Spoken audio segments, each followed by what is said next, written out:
You wanted the best. You've got the best podcast. The hottest podcast in the world.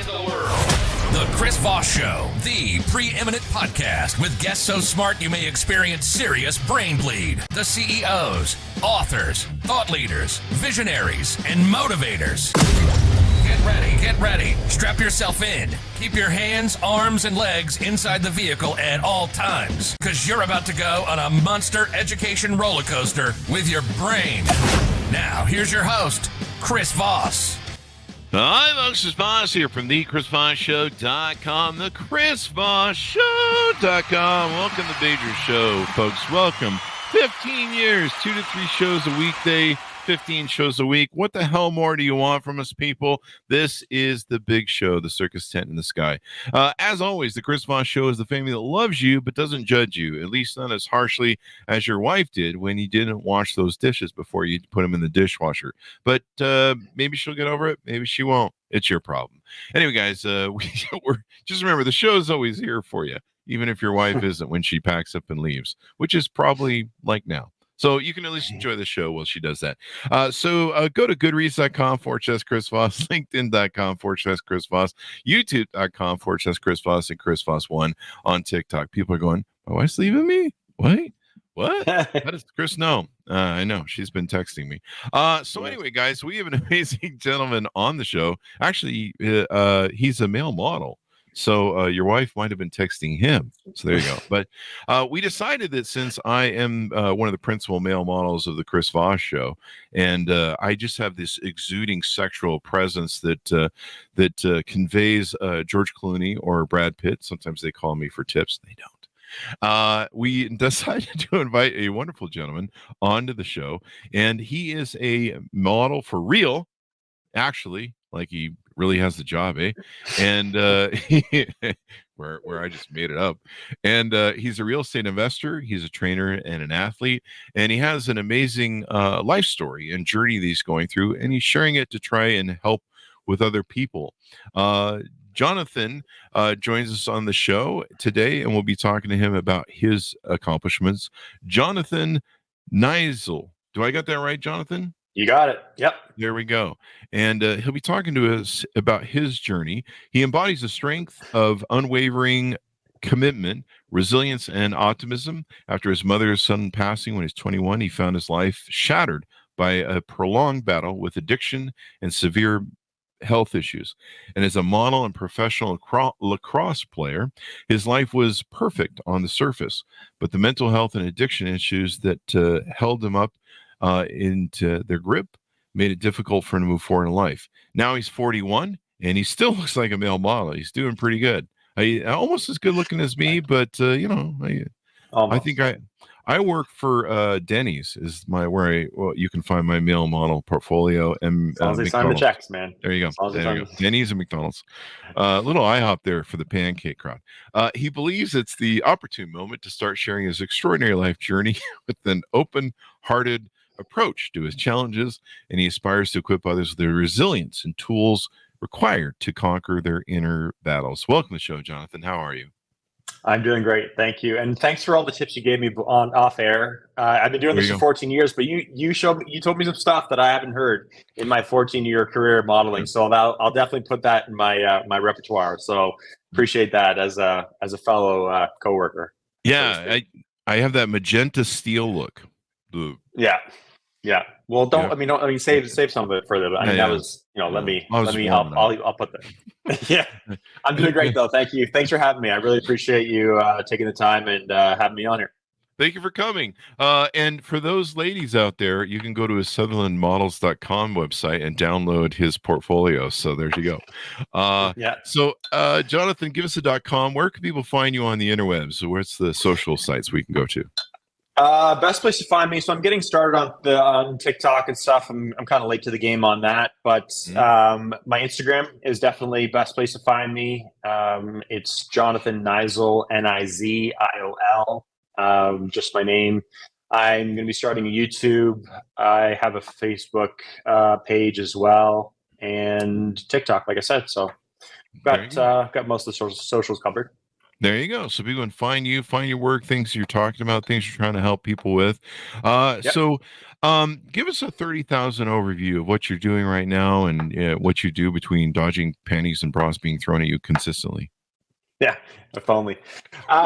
So I'm originally from Canada. I come to you from Texas right now. I'm in Fort Worth, Texas. I've been here for about 4 years. I moved down because I love Canada, but I don't love the Canadian winters. I'm a dual citizen, so I had the ability to live and work in either. And I was just kind of sitting there one day and, gray, dreary February, -30, and neither my dog or I wanted to go out. And I looked at my U.S. passport and I was like, I'm taking this thing and I'm going south. And you went to very far Texas south. where it's hotter than hell and the humidity is hotter than hell. Yeah.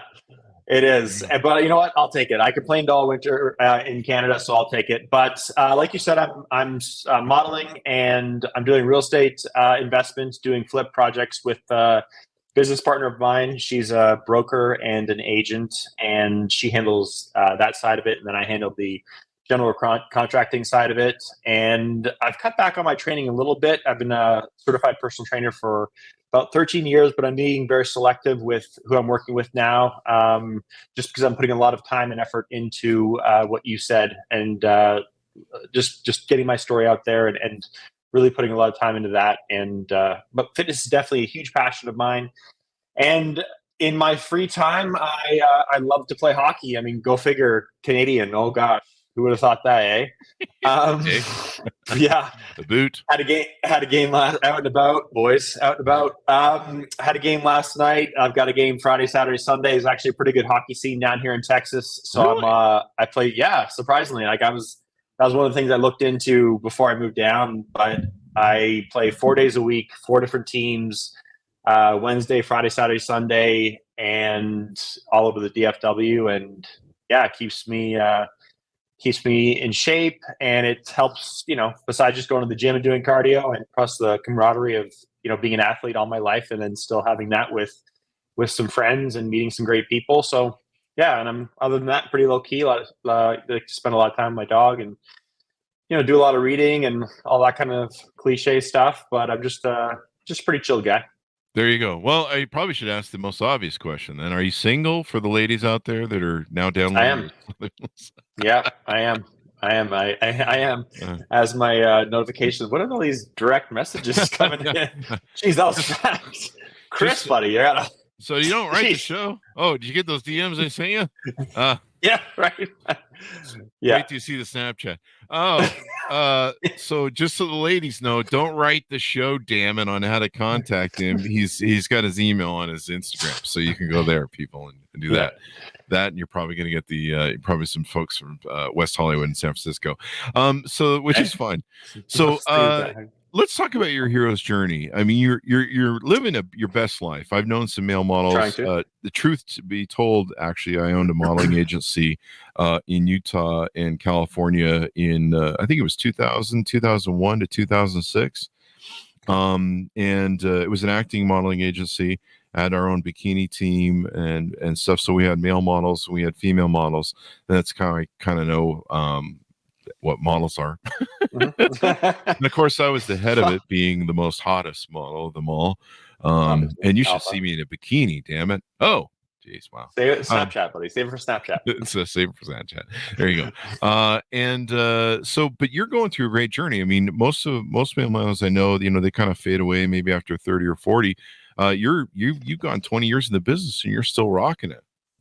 Yeah. So I actually started late. I started when I was 26. I kind of had to start late because, like you mentioned, my mom passed away very suddenly the day before my 21st birthday. She wasn't sick. It was a very unexpected, very tragic passing, and that led me in the direction of drinking. And I, drank a lot. I became an alcoholic. I was quite overweight. Wow. See some pictures of me on my Instagram, and I was not functioning as an alcoholic, but I didn't know how to feel my feelings or deal with my feelings. That's when I was diagnosed with having severe anxiety and clinical depression and panic disorder and those things. And back then it wasn't talked about. I didn't know what I was dealing with. And the only way that it seemed to be remedied was, drink 15 to 25 beers at a time and just,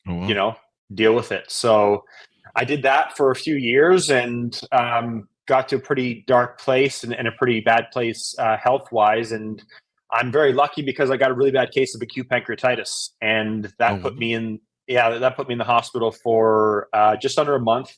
I had to have, I was 25 at the time. I had to have 5 blood transfusions. I almost died twice. I lost 60 pounds in that month, but the first 2 weeks alone, I lost 40 pounds. And like I said, I almost died twice, but I came out of that with a much greater appreciation for taking care of my body. And, it scared me. They didn't know what I could handle alcohol wise from there on, but having gone through that and it was from drinking, I said, okay, I don't want to, I'm never going to touch a sip of alcohol again. So I'm 16 and a half years sober from alcohol, but I found other devices of, we'll talk, we'll get into that, but there you go. Yeah, so that's let me delve into this a little bit if you don't mind. Sure. In your journey. So your mother obviously was an important factor in your life. Did you have a father growing up in your life? I do. Yeah. My father actually, so he's still here with us. He actually lives about 20 minutes away from me. He moved down a couple of years ago. He and I are very close. But yeah, my mom and I were best friends, very important figure, just shattered my world as I knew it. A mother really helps shape a young man. A father does too, but daughters really seem to have. There's a lot of influence that goes to them with a father, and then mothers with a son. And so, when you lost your mother, were you just not equipped to handle it, or how to deal with it, or did you put your feelings away and move to alcohol? What was it the crisis that was making you not maybe get closure or something? It was more of a not knowing how to deal with it, and how do I just not feel these feelings? How do I distract myself? How do I temporarily, comfortably numb myself? And that was my way of dealing with it, and by not dealing with it, because like I said, I didn't, therapy wasn't really talked about as much back then. That was 20 years ago, and anxiety, depression, all these things weren't really talked about as much. So yeah, I was just really just trying to deal with it in any way, but avoiding it was my way of dealing with it. There you go. Do you find you have an addictive personality, or were you more using it in abuse? Oh, okay, there you go. Yeah, very much. Yeah, very much so. My dad says it's my greatest asset and it's my worst.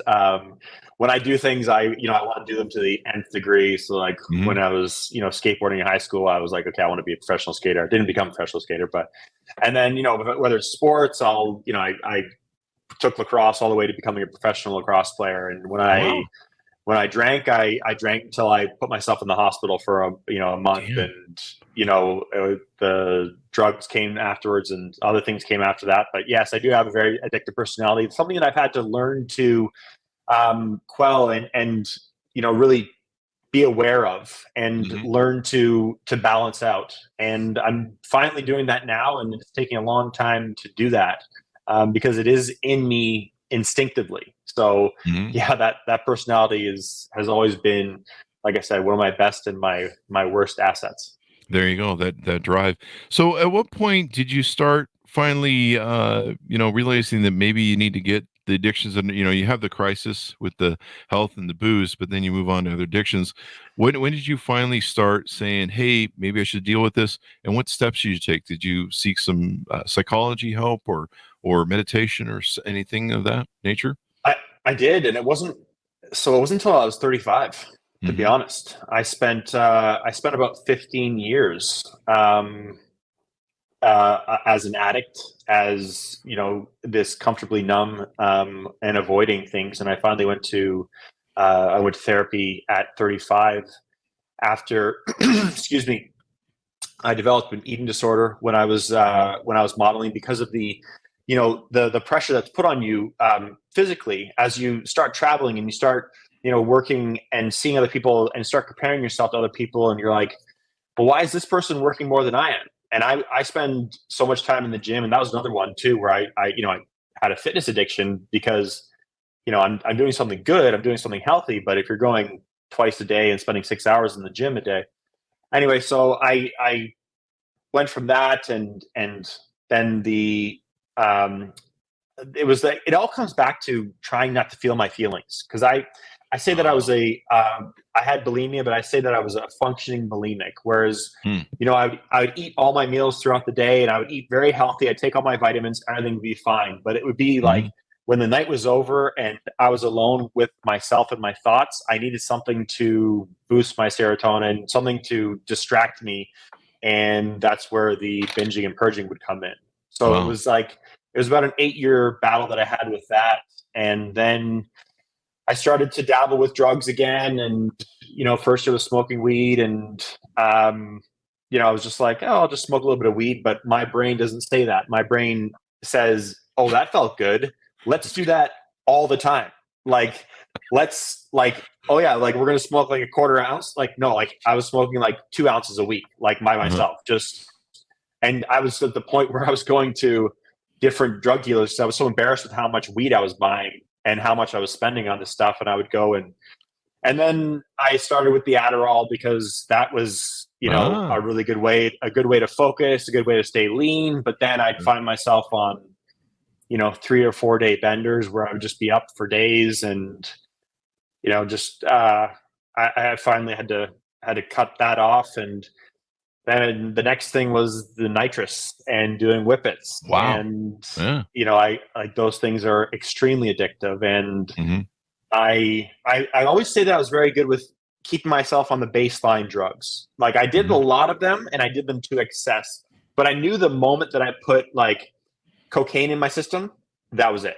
There was no turning back. I knew that I couldn't graduate to the next step. So I stayed on that baseline, and the final straw for me was in my 30s. I finally quit smoking weed. I'd cut back on the whippet.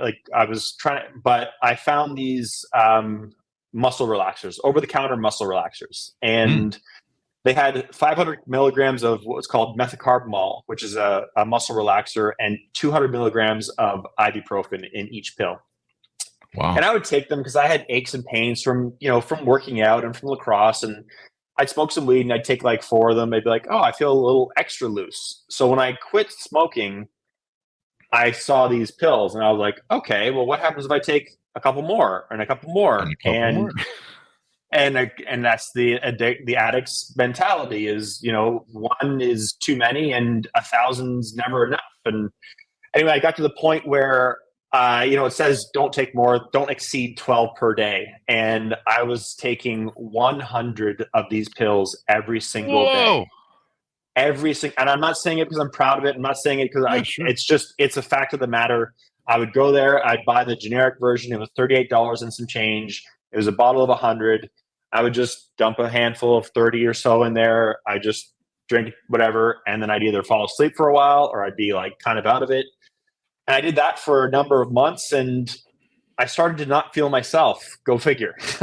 I started to feel a little off, and not just when I was under the influence or taking the pills. I started to notice that my motivation and my strength and it was just all kind of falling off. I had no drive, and I was losing weight. And I remember I was on a shoot and I was starting to have fainting spells. I fainted at my house twice. I woke up, my dog's licking my face, and I'm like, wow.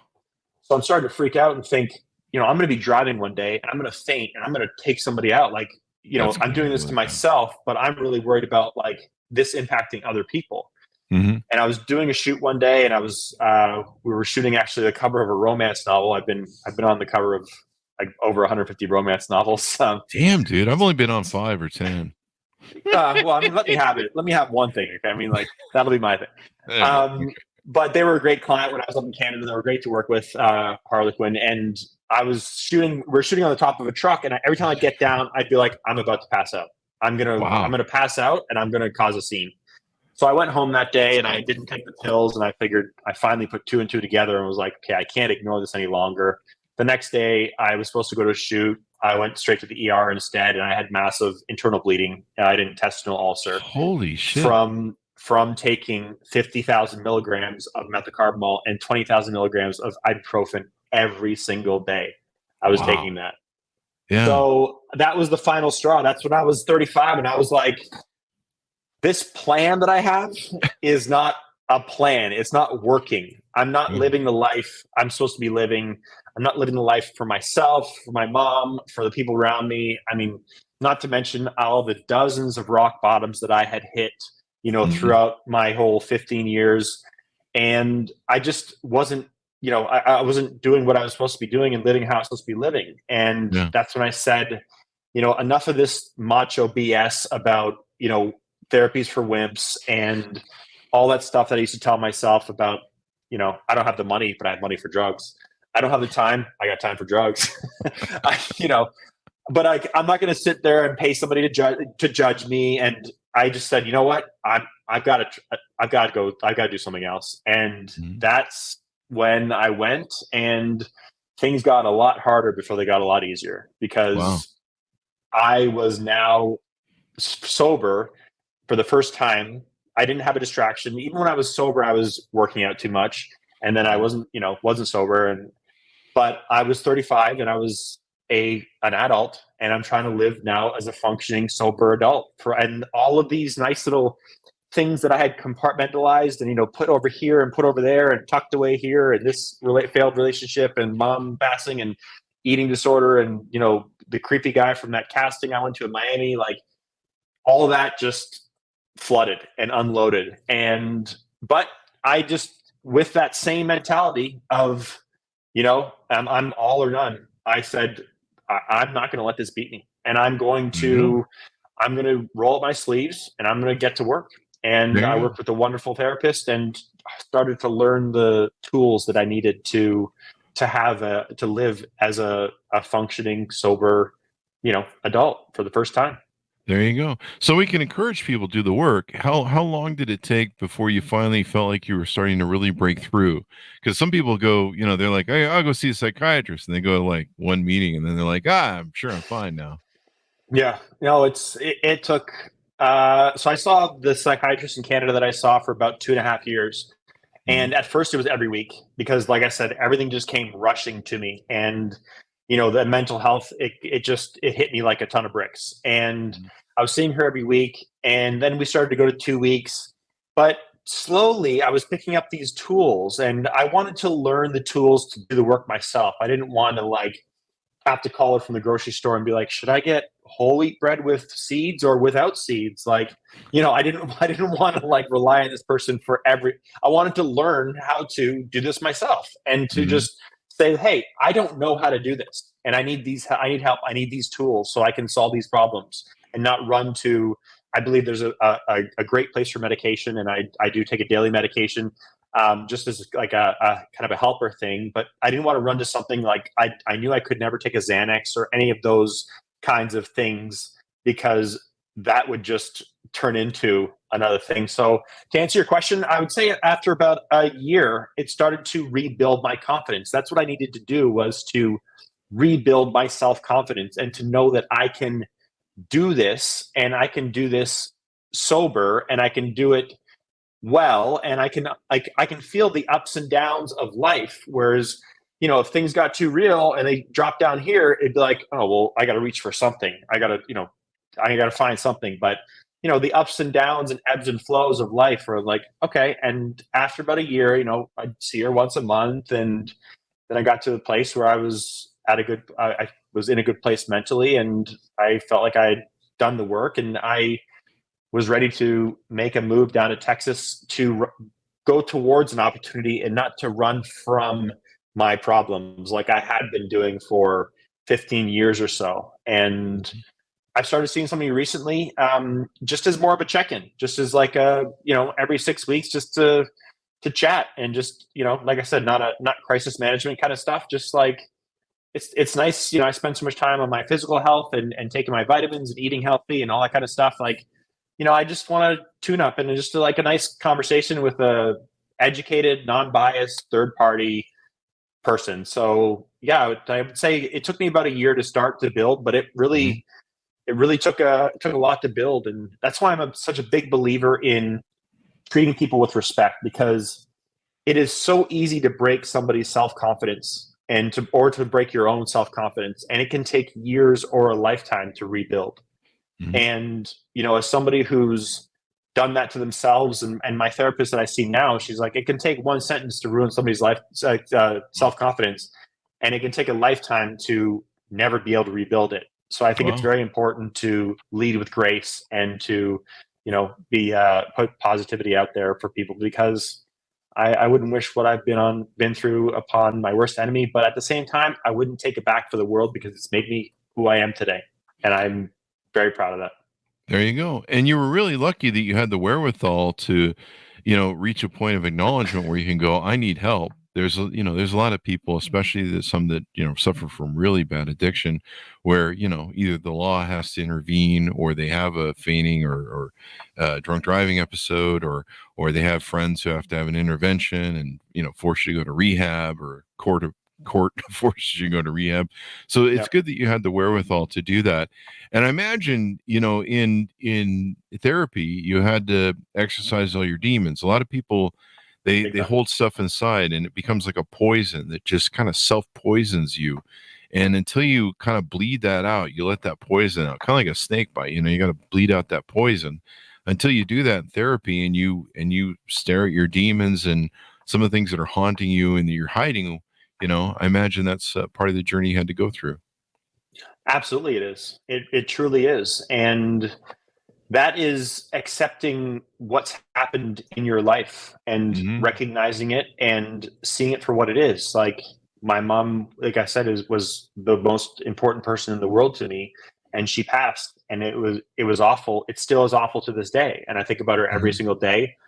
But it's an unfortunate fact of life, but it is a fact of life. And that is, how I've had to move forward. And, whether things are good or bad. And I really, I'll say this first. When I worked with my therapist, I really liked the way that she approached it, because it was at my pace and what I wanted to talk to. If I glanced over something, she wouldn't be like, hey, let's go back to that part where like you almost broke down. Like, let's focus on that.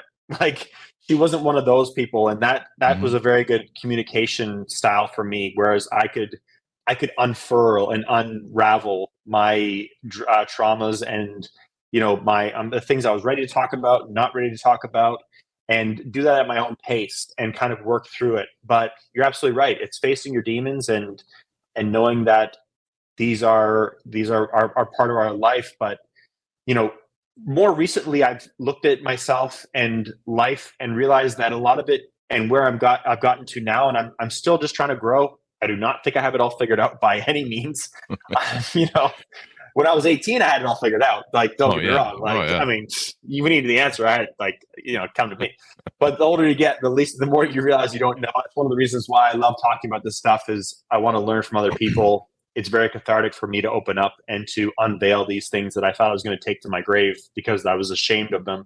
But I've forgiven myself for the things that have happened to me out of my control, and for the things that I've done and the mistakes that I've made, because you know what? I was trying my best with what I had at the time. I was just doing my best. I didn't know. I was doing the best I could. And yeah, it took me down a wrong path, but okay. I mean, I was trying, and I think that's a big thing that people hold on to, is that element of not forgiving yourself for making mistakes, and the money I spent and the time I wasted and all. That's okay. That's there, and we can't change that. So let's not dwell on the past, and let's just focus on being present and understanding that that's happened. And that's so important. And I like what you're doing now about how you're sharing and talking about it. I mean, I remember one time my first child, my first dog, that I had for about 12 or 14 years, one night just passed away within a half an hour of a seizure. And it hit me like a ton of bricks. I always thought, you'd have that, okay, well, spend some time with your dog, and they're sick, and put them down, and, you'll have the whole time to say goodbye. And it was just instant. And so it hit me like a ton of bricks. And I remember putting down half a bottle of vodka and just pouring out in a drafted Facebook post everything I felt. And I thought, my God, I don't want to share this with people. This is way too much. This is way too emotional. This is way too private. And I kind of really didn't want to wake up the next morning. And I was deep in the sauce. And I sat there for a half an hour looking at it going, I don't want to press this button. And finally, I guess probably with enough vodka, I did. And I'm like, I gotta go pass out. And so I pressed the button and passed out. And then I'm like, I don't know, maybe I just won't wake up tomorrow morning. And the next morning I woke up with incredible hangover and people calling me. But people after that, I learned, were moved by what I'd written and what I'd shared in my story that I didn't want to share. And they were like, hey man, seeing how you poured out your heart and soul in that post and sharing your story, I realized that I didn't have closure from my dad passing away or my dog passing away, or you helped me understand more of what and connect more. And a lot of people are bearing their feelings, and maybe they're using, some different devices to mask that or bury it or distract from it like you were. But it was amazing how many people it helped. And in fact, some of the stories that I share with my second dog that went through cancer, and we about a year and a half, we did things to keep her going and survive it for quite a while. In fact, it was arthritis that got her in the end. And but telling those stories have saved so many other people. And that's the one thing about life. We don't, you don't get an owner's manual. And so you're kind of doing like you said, the best you can, but sharing our stories and sharing our journeys and sharing our cathartic moments and our failures, and then how we get through them, are a great way to actually help other people and help each other. And you realize you're not alone. And that's what I found when I shared my story, like you're sharing your story, where you find out that, other people go, hey man, you're not alone. We're all going through this. You're going to be fine. You're going to get through it. So it's great that you're doing that now. Yeah, no, I think you're absolutely right. And I appreciate, those are great examples. And I love dogs. So, I was that my little dog's out there just waiting patiently for dinner. But, and that's the thing, I'm not a preachy non-drinker. I don't think everybody should not drink. I think everybody should live their life and eat what you want to eat and do what you want to do. I'm not a preachy, do this kind of, do that kind of person. I'm just, like you said, I just want to share, because I remember that loneliness of being so empty and just thinking, you know what, I'm done with this. Like, it should just be a lot easier if I just took that way out and I just was done with this. And I'm never going to have a normal life again. I'm never going to be normal.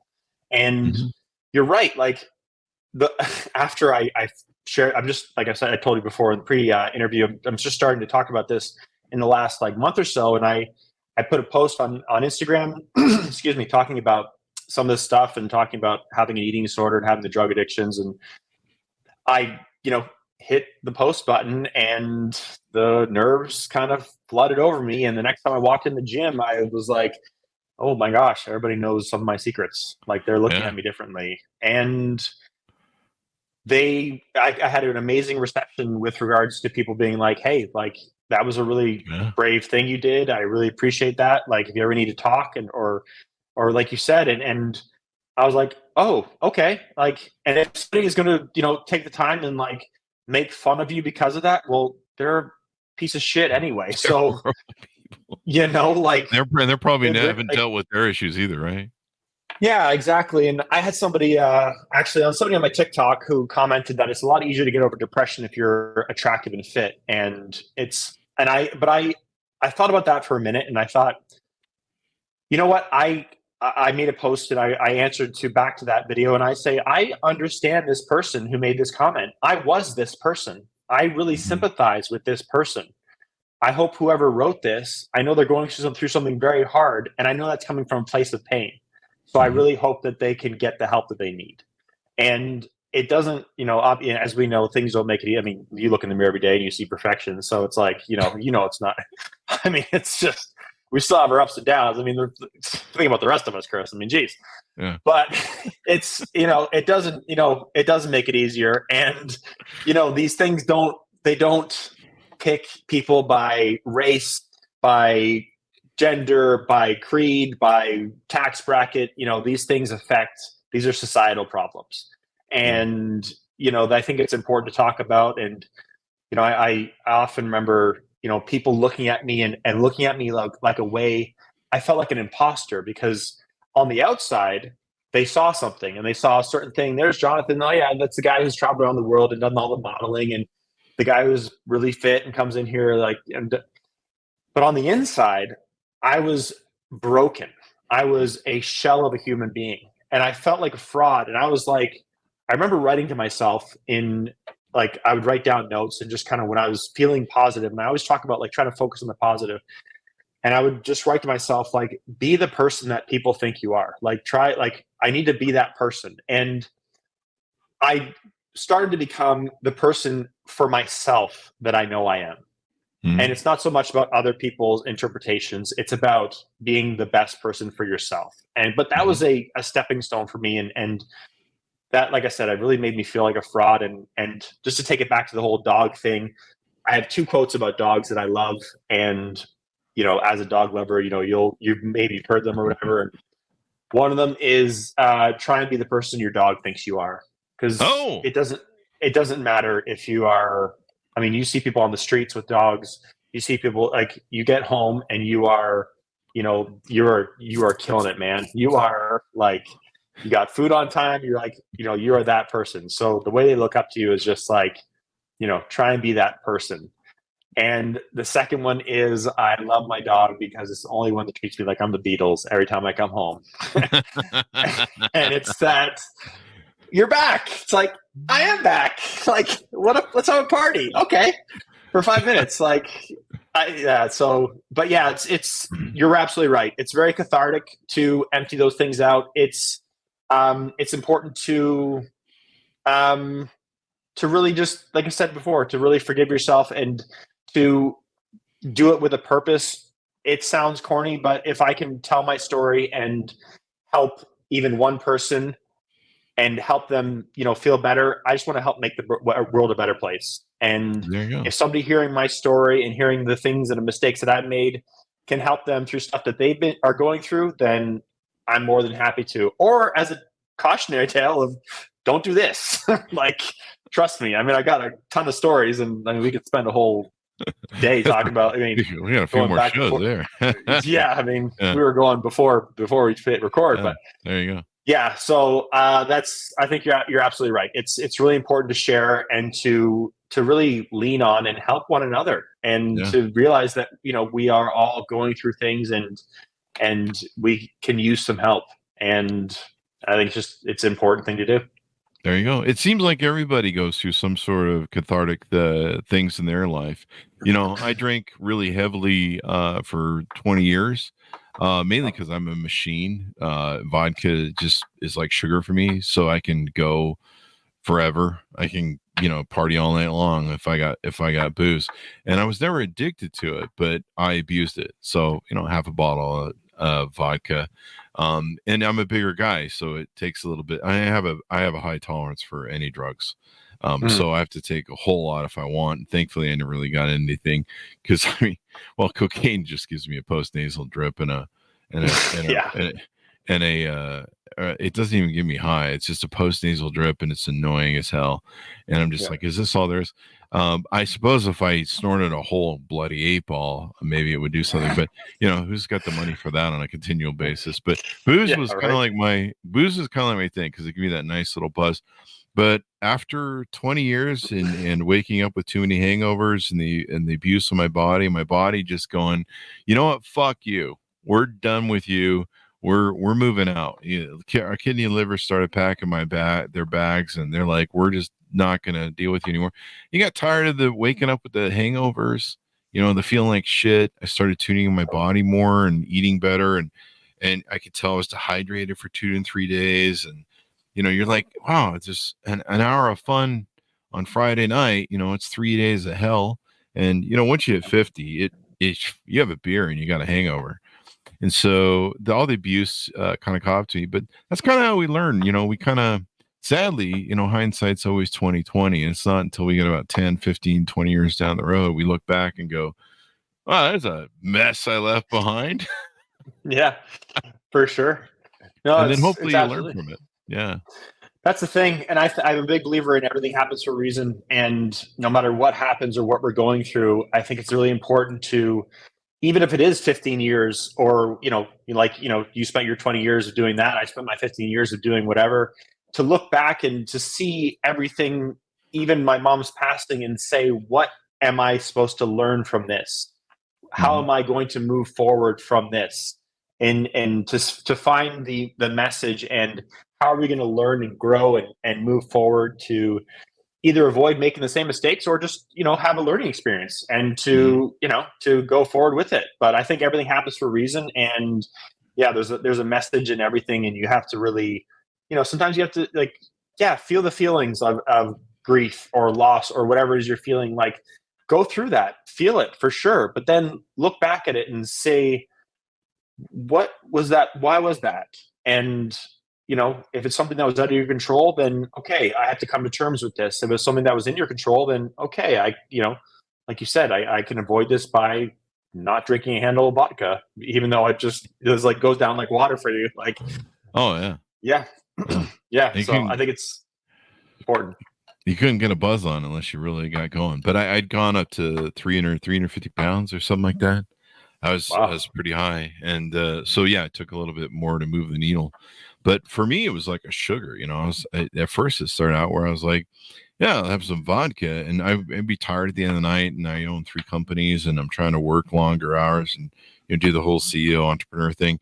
And so I'm like, well, get a hit of the thing. And it was like drinking a sugar shot.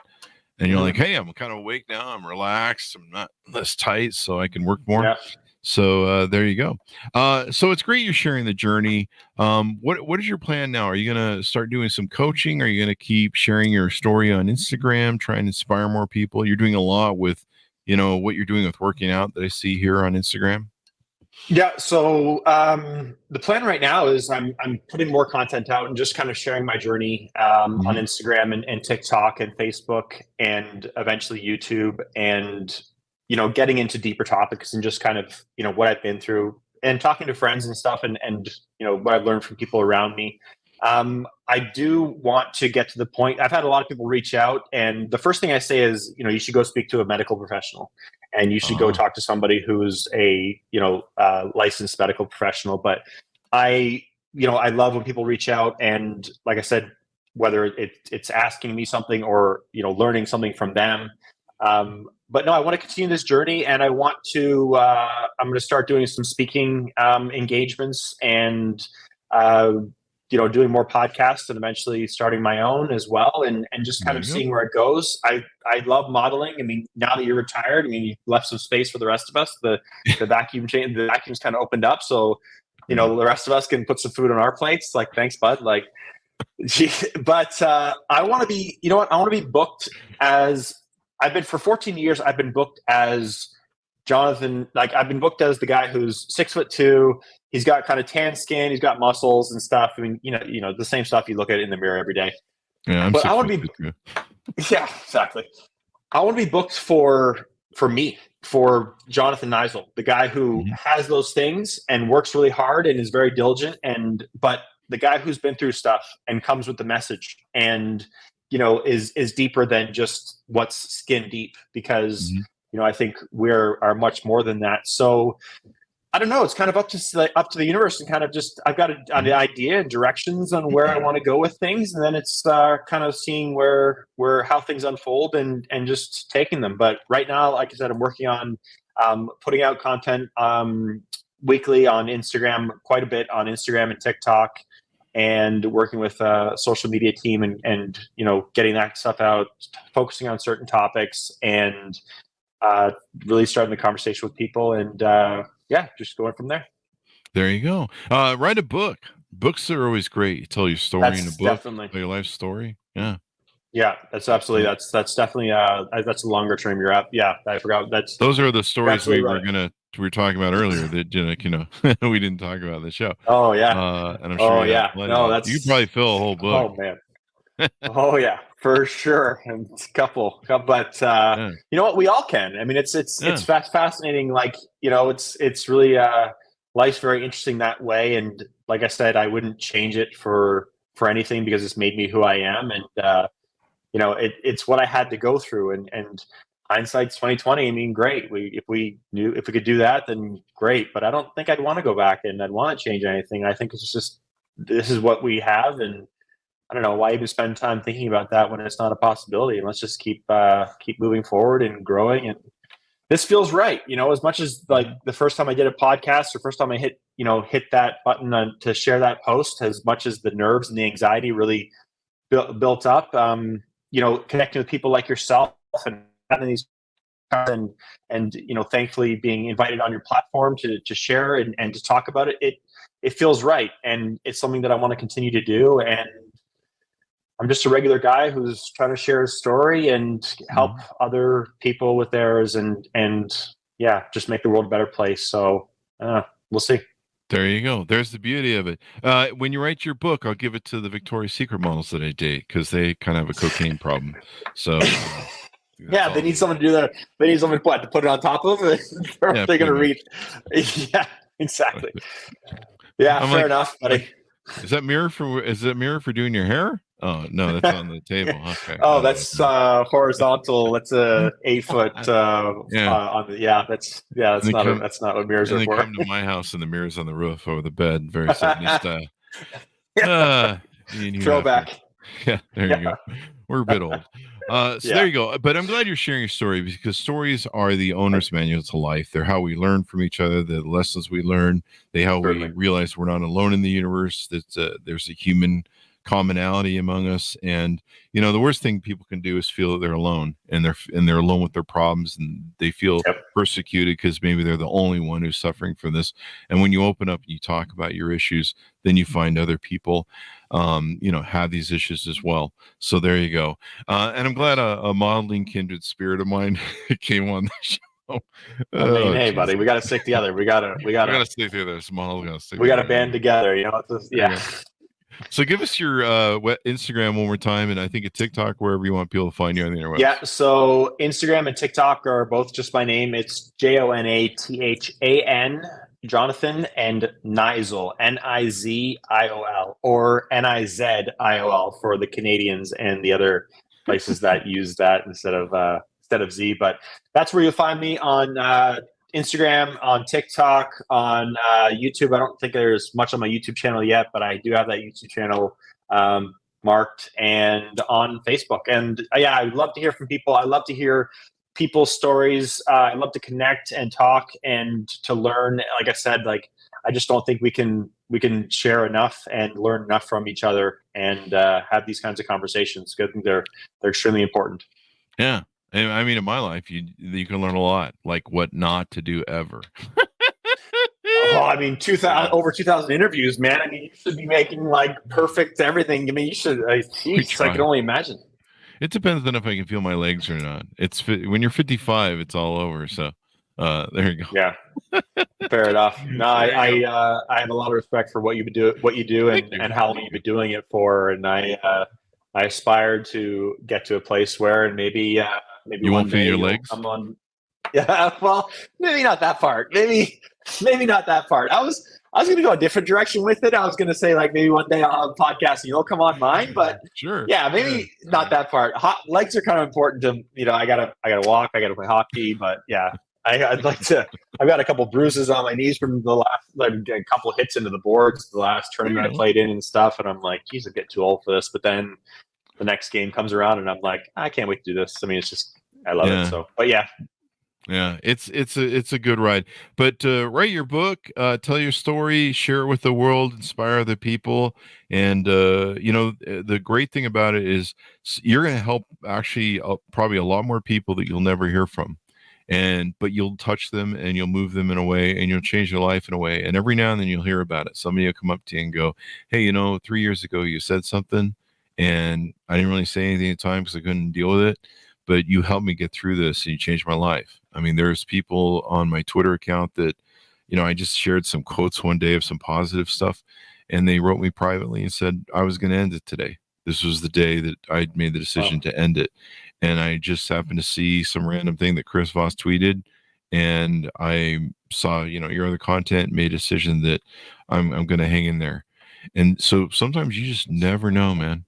Sometimes you never know when you're going to touch people and move people. And that's why it's important to tell your story, even though sometimes you don't always get good feedback, because sometimes the people that hear it, they can't, and they're not in a moment to express it, but they'll eventually will. And it'll come back to you. Yeah. And so it's really good stuff. Thank you very much, Jonathan, for coming on the show. We'll let you get back to your regularly tuned program of dodging bras and panties being thrown at you as a male model. Yeah. And walking my dog, and I'm binging Netflix. Yeah, it's a pretty crazy life I'm living over here.